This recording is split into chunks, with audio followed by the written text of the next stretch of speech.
मुंबई के बोरीवली में नवरात्रि की धुनें और भी जोरदार गूंजेंगी, क्योंकि गुजरात की लोकप्रिय लोक गायिका जिन्हें लोग प्यार से कच्ची कोयल के नाम से बुलाते हैं, गीता रबारी, पहली बार बोरीवली के प्रतिष्ठित सुरभि नवरात्रि उत्सव 2025 में अपनी शानदार प्रस्तुति देंगी। प्री नवरात्रि प्रेस कॉन्फ्रेंस विट्टी स्कूल में आयोजित की गई, जिसमें गीता रबारी ने बोरीवली में पहली बार इस भव्य उत्सव में गाने की खुशी व्यक्त की। इस कार्यक्रम का प्रोडक्शन और promotion show glitz event and entertainment ली द्वारा तथा आयोजन साई गणेश वेलफेयर एसोसिएशन द्वारा किया जा रहा है।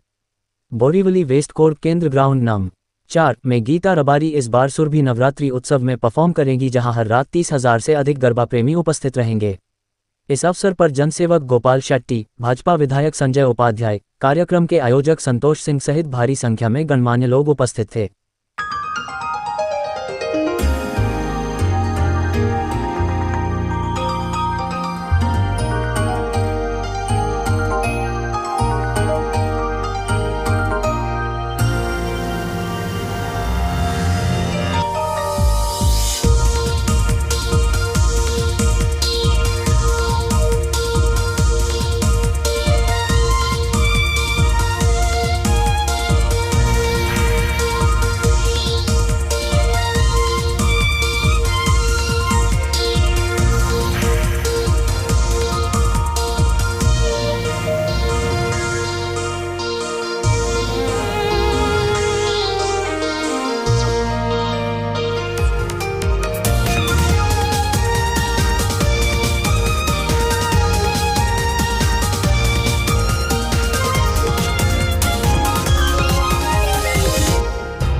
हर साल एक मांग रहती है जो भी आयोजक है पूरे मुंबई में कि उनको रात को 12 बजे तक का वक्त बढ़ा के मिले, ताकि जो कामकाजी लोग हैं जब ऑफिस से आते हैं तब तक तो 10 बज जाता है और पुलिस आके बंद करा देती है।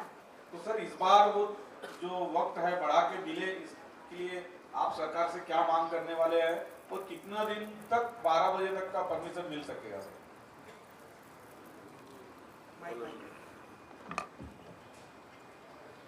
ऐसा कि इसका उत्तर मैंने पहले दे दिया है। गवर्नमेंट के पास हर साल हम लोग प्रयास करते हैं कि बस समय अधिक बढ़ाकर दो करके, लेकिन कोई कारण से हो नहीं पा रहा है। उसका परमानेंट सॉल्यूशन यही है कि कोई एक इंडोर व्यवस्था हम करें, और जो सिंपोली में 15 एकड़ के जमीन पर स्टेडियम बनाने का मेरा सोच था, वो कोई ना कोई कारण से फंड पास 300 करोड़ रुपया होने के बाद में भी पॉलिटिकल मतभेद की वजह से हुआ नहीं। तो उस विषय को मैं आगे लेकर चल रहा हूँ। अभी हमारे पास पीयूष गोयल जी जैसे सक्षम नेतृत्व हम सबको मिले हैं, तो वहाँ पर अगर स्टेडियम बनता है तो एक बड़े पैमाने पे लोग समय के बाहर भी जाकर खेल पाएंगे। इस प्रकार की व्यवस्था करने के बारे में हमारे मन में है। इस साल भी हम प्रयास करेंगे एक आध दिन बढ़ा कर दे दो करके, देखेंगे, क्योंकि एनवायरनमेंट क्लियरेंस का जो सुप्रीम कोर्ट का मामला था सभी को पता है, वो अभी क्लियर हुआ है, उससे डायरेक्ट रिलेटेड नहीं है, लेकिन कोशिश करेंगे। सर नमस्कार, मेरा नाम राकेश त्रिवेदी।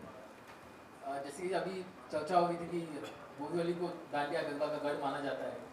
यहाँ पर भूमि त्रिवेदी, किंजल दवे, प्रीति पिंकी, इन सबके दांडिया का तो लोगों ने आनंद लिया ही है। इस बार गीता जी भी यहाँ पर आ गई हैं, तो ये सबके लिए एक और एड ऑन एक्सपीरियंस होगा।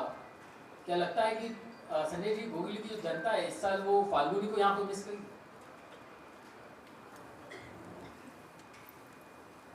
कभी सुनील गावस्कर खेलते थे,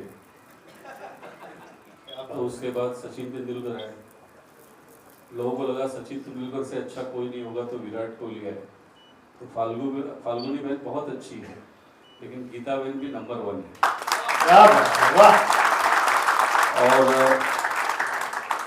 बोरीवली ने जैसे नए लोगों को मौका देने का हमेशा अवसर दिया है, बोरीवली के लोगों ने संजय उपाध्याय को भी अवसर दिया, और उसने भी चौके छक्के ही लगाए, रिकॉर्ड बनाया बोरीवली में। मेरी बहन गीता बहन भी इस बार मुंबई में धमाका करेगी, मैं विश्वास करता हूं। सर, आप बोरीवली में आने के बाद कई बड़े डिसीजन लिए, लेकिन अब अगर बात करें कल्चरल प्रोग्राम की, जिसकी शुरुआत अब हो चुकी है और पहली बार आप बोरीवली में, क्या नया बदलाव होगा और क्या कुछ नयापन लाने की आपका किस तरह से सपोर्ट होगा? मेरी प्रायोरिटी में मैंने उल्लेख किया था कि हिंदुत्व और विकास। बोरीवली ये आध्यात्मिक सांस्कृतिक नगरी है। यहाँ के लोग शांति प्रिय हैं, सनातन विचारों में विश्वास रखते हैं, अपनी संस्कृति सभ्यता को लेकर आगे बढ़ते हैं, और इसके लिए इस बार की दहंडी भी विशेष होगी।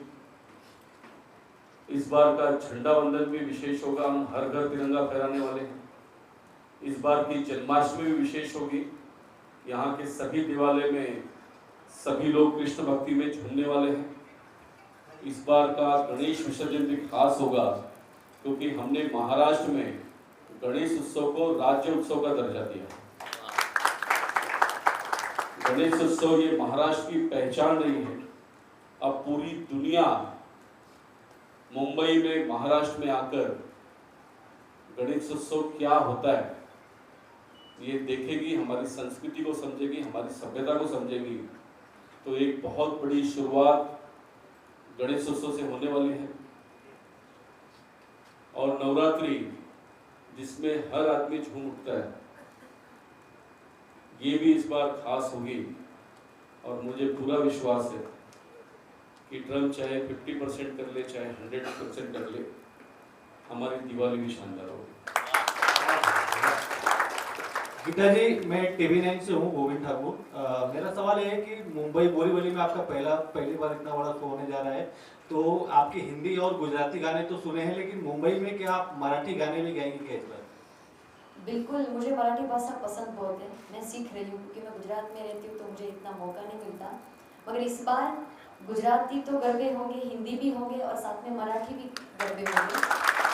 तो जितने भी मेरे मराठी दर्शक हैं उनको भी मैं कहूँगी कि आप अवश्य आइए। आपको आपके फेवरेट गरबा है, गाने हैं महाराष्ट्र के जितने भी फेमस हो, इसमें पक्का आपको सुनने को मिलेंगे। कुनेश दवे, गुजरात समाचार।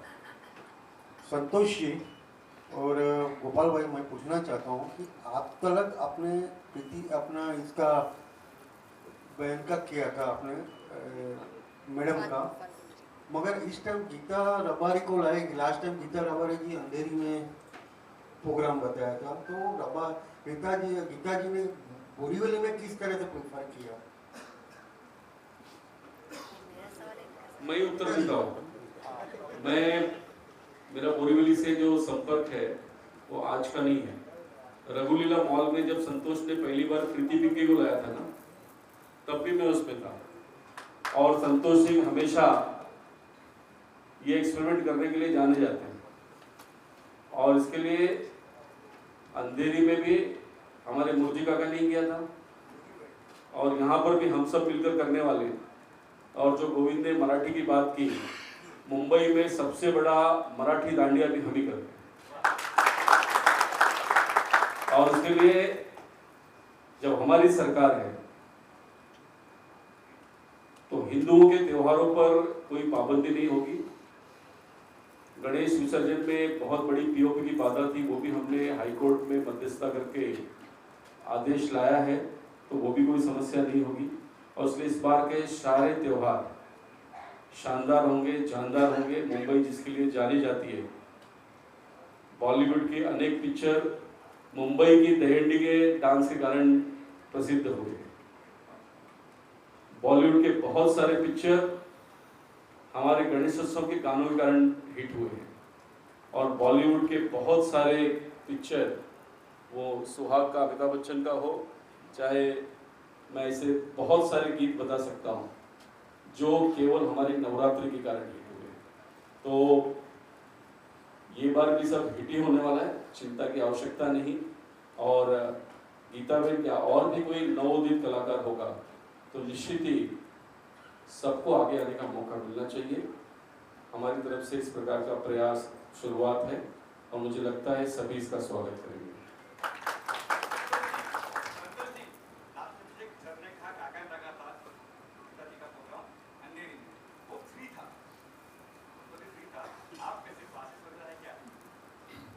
तो ऐसा लास्ट टाइम जो अंधेरी में जो मोदी पटेल ने किया था कार्यक्रम, मैंने किया था वहाँ पे। तो अरुणोदय मोदी काका थे, पूरा इवेंट मैंने मैनेज किया था, बहन के साथ मैं था वहाँ पे। तो कैसा होता है, फ्री आप बोलते फ्री वो पॉलिटिकल नवरात्रि का हो। अभी ये कैसा नवरात्रि हमारा खर्चा बहुत बड़ा खर्चा है, छोटा खर्चा, स्पॉन्सर हम साथ में लेते हैं, टिकट पैसा तब एक खर्चा लेकर, तो नवरात्रि हो ही नहीं पा रहे। मेरे को इलेक्शन लड़ना नहीं, मेरे को मैं आगे का बोल लेकिन हमको लड़ना है।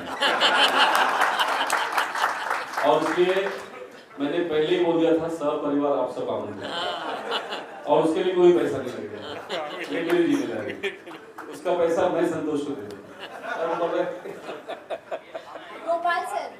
गोपाल सर ने बोला कि जिस तरह से कल्चरल प्रोग्राम को यहाँ पे प्लेटफॉर्म देने के लिए आपने बहुत सारी कोशिश की, लेकिन क्या लगता है उत्तर मुंबई की बात करें, बोरीवली में सबसे बड़ा गरबा होता है, लेकिन क्या लगता है कहीं ना कहीं अभी भी कोई कमी है जिसे आप आगे पूरी करने की कोशिश करेंगे? मैंने कहा कि कमी तो जीवन भर रहने वाला, जब तक हम सबका शरीर चलता है तो कमियां तो रहने वाली है, उसको अपने जीवन में पूरा करने का प्रयास हम सब लोगों ने मिलकर करना चाहिए। और मैंने बताया कि ये हर साल का प्रॉब्लम को दूर करने के लिए एक बड़ा स्टेडियम बनाने की आवश्यकता है। मैं फिर एक बार कहूँगा कि हम north Mumbai cricket premier league का लॉन्चिंग कर रहे हैं नवंबर में, और वो करने के पीछे का सोच वापस फिर मैं ये कहूँगा कि एक बहुत बड़ी ऊंचाई उसको हमको प्राप्त करके देना है। और जैसा वानखेड़े स्टेडियम है वैसा बोरीवली में भी अपने को स्टेडियम बनाना है, चिपवाड़ी के 15 एकड़ के दुकान पर। और वहाँ पर बनने के बाद हम बेसमेंट वहाँ पर बनाएंगे। तो मैंने कहा ना कि भागवत सप्ताह, रामायण और ये नवरात्र उत्सव, ये सारे उत्सव उसमें आयोजन हम करेंगे। आज सपना लगता है किसी को, लेकिन ये हकीकत में पूरा होता हुआ देखेंगे आप सब लोग। लास्ट क्वेश्चन गीता जी, डांडिया के लिए सब चल रहा है प्रेस कॉन्फ्रेंस, आपने मराठी में तैयारी की है, अगर जो दर्शकों के लिए 2 लाइन हो जाए बीच में तो बहुत अच्छा रहेगा। मराठी अभी 1 महीना बाकी है, मैं तब तक सीख जाऊंगा। थोड़ा सा टाइम देना पड़ेगा, मतलब ये स्कूल वाला टेस्ट हो रहा है। मैं गीता जी से कहूँगा कि अभी मत कहिए आप, संतोष का टिकट बिकना बाकी है। अभी ना ये सरप्राइज है, तो मैं अभी गा दूंगी तो फिर आप सुनने नहीं आओगे ना, तो ये सब आपको नवरात्रि में सुनेंगे। एब्सोल्युटली, ये सरप्राइज रखेंगे। बहुत ही ब्लॉकबस्टर नवरात्रि होने वाली, लेकिन आपने दूसरा गाना रिक्वेस्ट किया। हाँ, एक गीता बहन, जता जता ice cream on the cake, dessert, एक cherry on the cake. Geeta बहन एक गीत, ठीक है। जिस तरह से फाल्गुनी पाठक जी का एक जलवा यहाँ पे गरबा देखने को मिलता था, कहीं न कहीं आम जनता जो नागरिक थी उनके ऊपर एक उत्तेजित हो जाती थी, उनकी आकर्षित, उनकी जो जादू की जलवे थे जो संगीत के, उस पर मतलब वो एकदम मोहित हो जाते थे।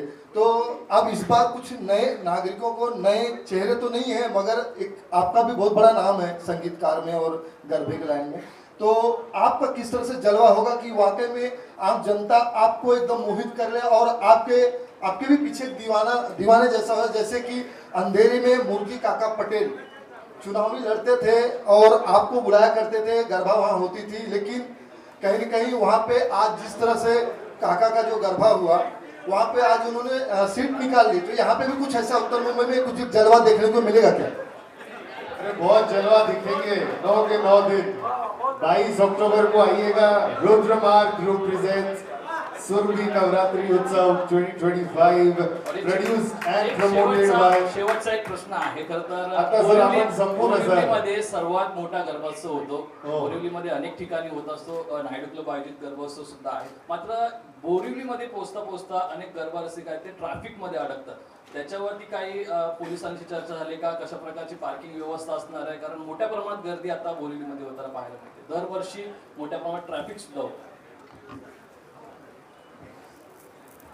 तुमची सूचना योग्य आहे आणि त्यासाठी जे आवश्यक पाऊल उचललं पाहिजे ते सगळं करू।